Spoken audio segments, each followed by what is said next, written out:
Today's episode of What's in the Long Box is brought to you by our brand new sponsor, Laser Tag. It's like tag, but with lasers. It's brand new. Jimmy, roll that beautiful laser tag footage.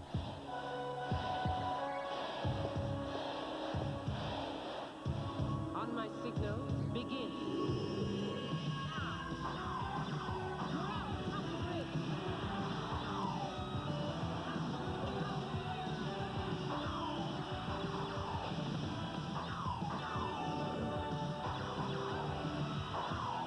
Laser Tag, the game that moves at the speed of light. From Worlds of Wonder Stadium not included.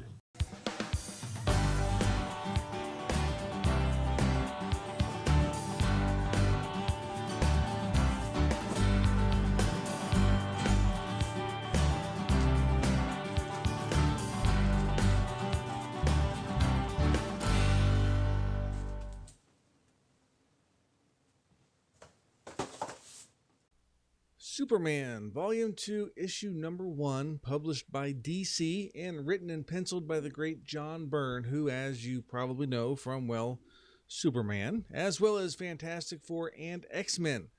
This new run of Superman takes him back to the basics and comes after a 6-issue miniseries, The Man of Steel, which sets up the world and culminates in this number 1 issue.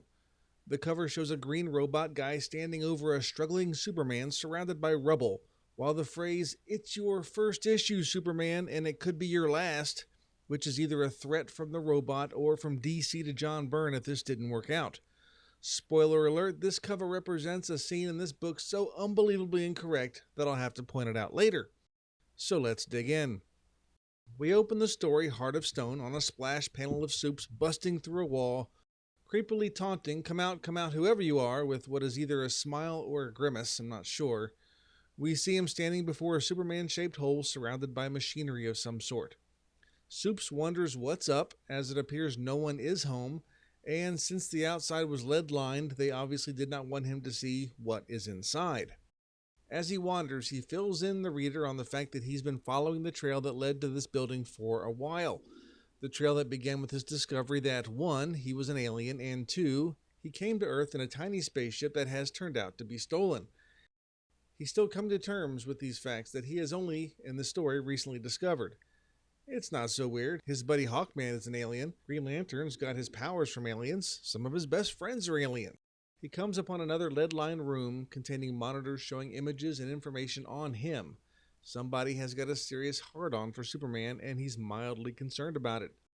Mostly worried that his buddies in Smallville could find out that he is Clark Kent. Maybe that glasses off and on disguise isn't as great as he thinks it is. He keeps looking around and, hello, comes upon a dead man. Dead 6 weeks according to his special senses, one of which I'm guessing is not super smelling because, geez, he would have smelled him down the hall at least.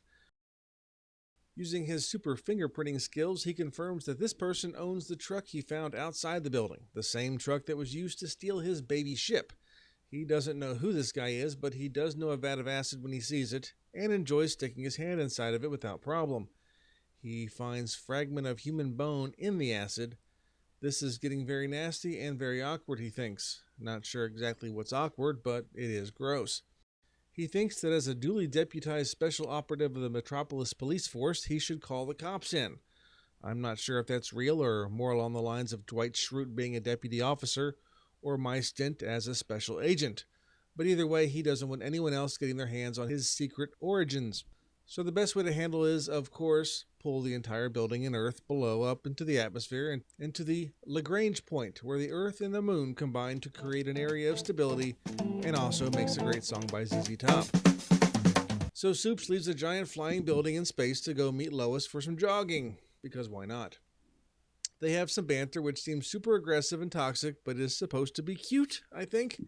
She lets him know that she's going to be denying him for a long time, and she thinks he's a weasel, and also that he's hard to resist with those puppy dog looks. Yeah, Clark, time to step away from this snarky, bitchy version of Lois Lane.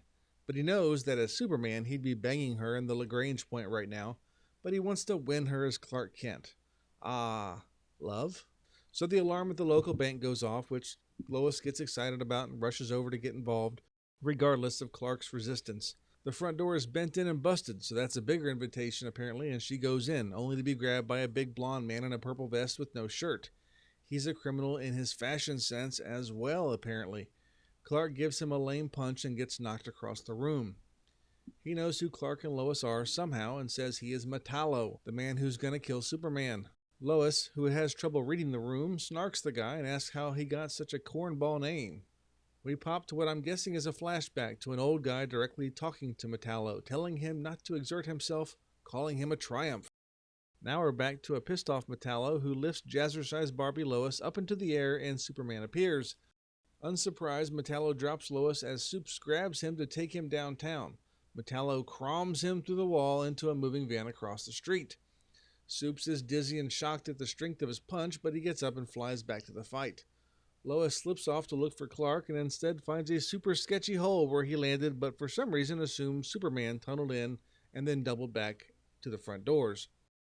Mental gymnastics must be easier when wearing a headband. No wonder he can get away with just a pair of glasses to keep his identity a secret. Superman continues to get knocked down, but he gets up again. You're never going to keep him down. He feels like the powers are getting drained, so he decides just to ask why he's doing this, why he wants to kill him. He doesn't even know who he is.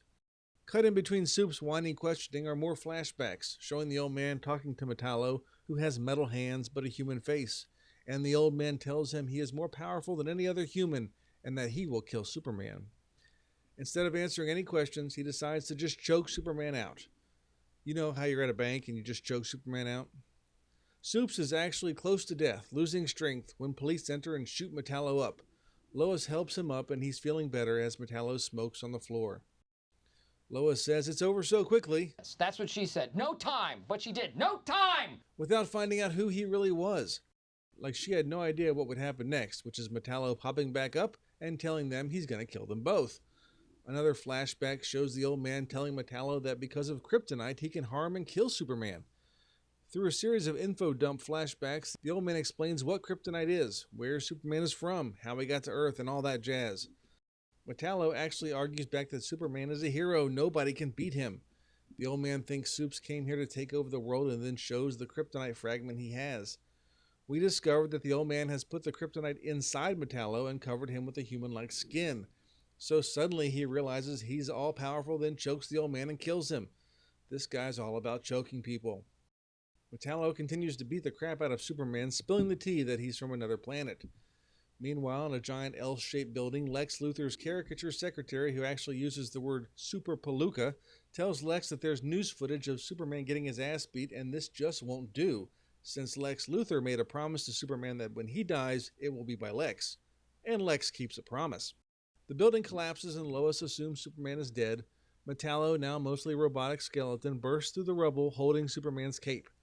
Superman, not giving up, grabs Metallo and taunts him a little more because that's what's going to help him at this point. Metallo opens his chest and shows the kryptonite. And here's the scene from the cover that horribly misrepresents what's happening here. Do you see it? It's totally flipped. Ridiculous. It loses all believability now. Superman is thinking about the fact that he's actually feeling pain. He's starting to lose consciousness, and he's never felt this way before. While Metallo tells him he's had a good run, no use to struggle. Killing Superman has given him meaning. But then he looks up with a huh? And Superman opens his eyes with a huh? And then nothing. Superman is alone in the rubble and Lois is running to him.